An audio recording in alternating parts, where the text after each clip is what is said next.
Imagine waking up with no job, no alarm, no boss, no office, no salary, no school, no weekend, nothing telling you where to be at 9 in the morning. For a modern human, that sounds like freedom, but for an ancient human, it was not that simple.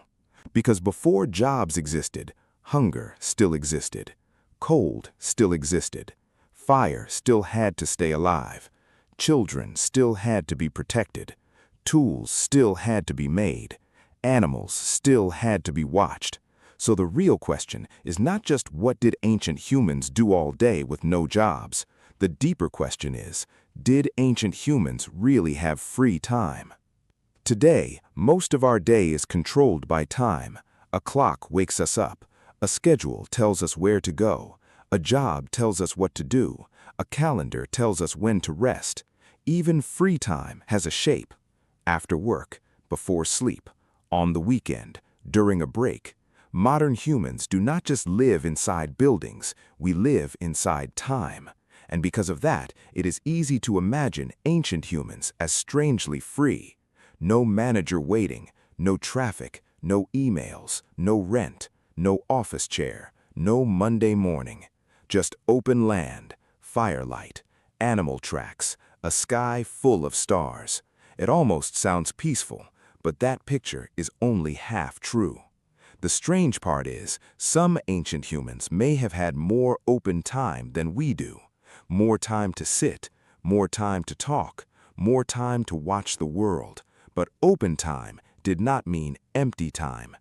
Ancient humans did not live by clocks, they lived by needs.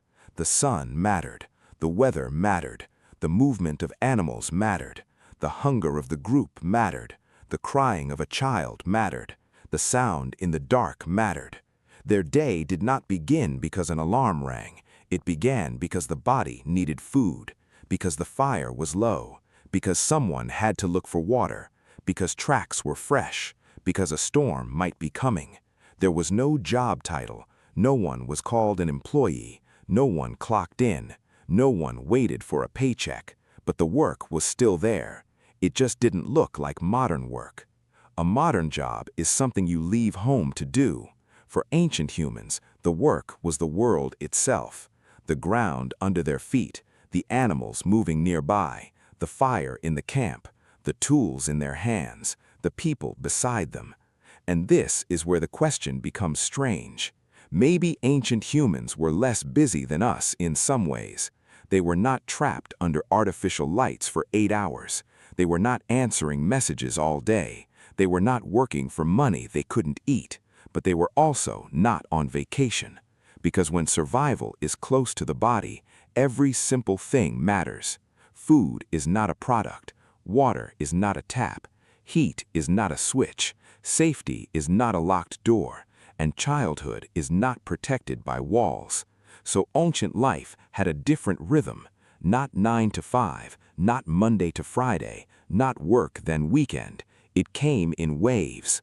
A burst of movement, a long watchful silence, a hunt, a search, a repair, a walk, a rest, a warning, a story, a decision. Sometimes the day may have been quiet, sometimes it may have been full of danger, but it was never empty. Because before jobs existed, life still gave humans work. Not office work, not school work, not for a boss. Work for hunger, work for warmth, work for children, work for the group, work for another sunrise. So to understand their day, we have to stop looking for a schedule and start looking for a rhythm made by hunger, fire, weather, tools, animals, children, rest, and the people who had to survive together. So what did that rhythm actually look like? It usually began with the simplest pressure, hunger. Not a job, not a shift, a need. The group needed food. Children needed food. Adults needed food. Older people needed food. And food did not sit still. Animals moved. Plants changed with the season. Water dried up. Tracks disappeared. So ancient humans had to read the world. A footprint in mud, a broken branch, birds moving in one direction, animal smell in the air, a place where berries grew last season. These things were not background details, they were information. They could decide where the group walked next. Some searched for plants, roots, nuts, eggs, honey, or shellfish. Some followed tracks. Some carried water. Some watched the children. Some stayed close to the fire. This was not modern work. No one clocked in. But if no one did it, the group felt it quickly. Then came fire. Fire was not just warmth, it was a task that had to stay alive. Someone had to gather wood. Someone had to protect embers. Someone had to keep it ready for cooking, heat, and the night. If fire died at the wrong time, the world became colder, darker, and more dangerous. Then came tools. A sharp stone became dull, a spear broke, a hide tore, a shelter leaked, a basket or cord could fail.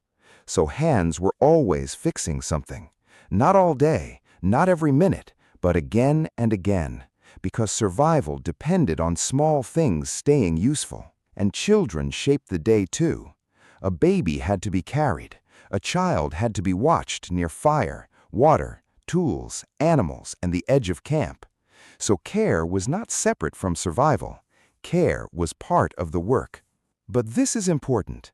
Ancient life was probably not constant panic.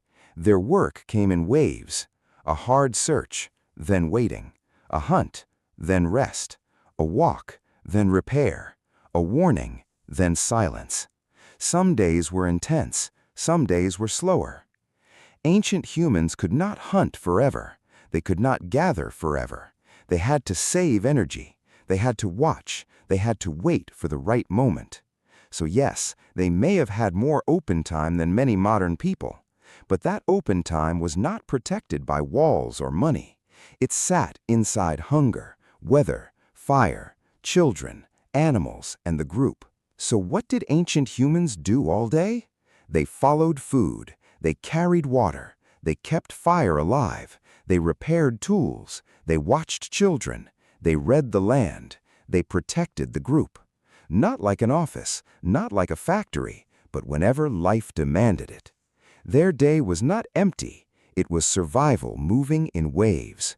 And when the urgent work slowed down, something even more human began. And when the urgent work slowed down, something even more human began. The quiet moments were not useless. They were not just empty spaces between survival tasks. They were where the group became stronger. Around the fire, humans could sit, watch, listen, talk. A simple conversation could carry important information. Where the animals had moved, which plants were safe, where water had been found, who was hurt, who was missing, what danger had been seen before. Talking was not just noise, it was memory moving from one mind to another. And over time, that kind of talking may have helped humans become better at living together. A group that shared information could survive better than a group that stayed silent. But humans did not only share facts, they shared stories. Stories about animals, stories about storms, stories about the dead, stories about places the young had never seen. A story could teach without danger. A child did not have to face a predator to learn fear. They could hear about it first. They could imagine it, remember it, prepare for it. That is not wasted time. That is survival inside the mind. Free time also gave hands a chance to improve things. A tool could be shaped more carefully. A spear point could be made sharper. A hide could be worked better. A child could watch an adult and learn. Skill did not appear suddenly. It grew in quiet hours, beside fire, beside stone, beside older hands. And then there was art. A handprint on a cave wall, an animal drawn in firelight, marks that did not fill a stomach or start a fire, but still mattered. Because humans were not only trying to stay alive, they were trying to remember, to explain, to belong. Even care was part of this hidden world. If someone was injured, old, or weak, the group could protect them, feed them, carry them, let them live long enough to give back knowledge. That kind of care was not a modern invention. It was part of what made humans dangerous in a different way. Not claws, not fur, not speed. A group that remembered, a group that taught, a group that cared. So, did ancient humans really have free time? Yes, but not the kind we imagine. It was not scrolling, it was not weekends, it was not escape from life. It was life itself, slowing down enough for humans to talk, teach, repair, remember, and become a group. Ancient humans did not have jobs, but they were not doing nothing. They worked for food, they rested for strength, they talked for memory. They cared because the group was survival. Jobs are modern, work is ancient, and free time may be where humans became human.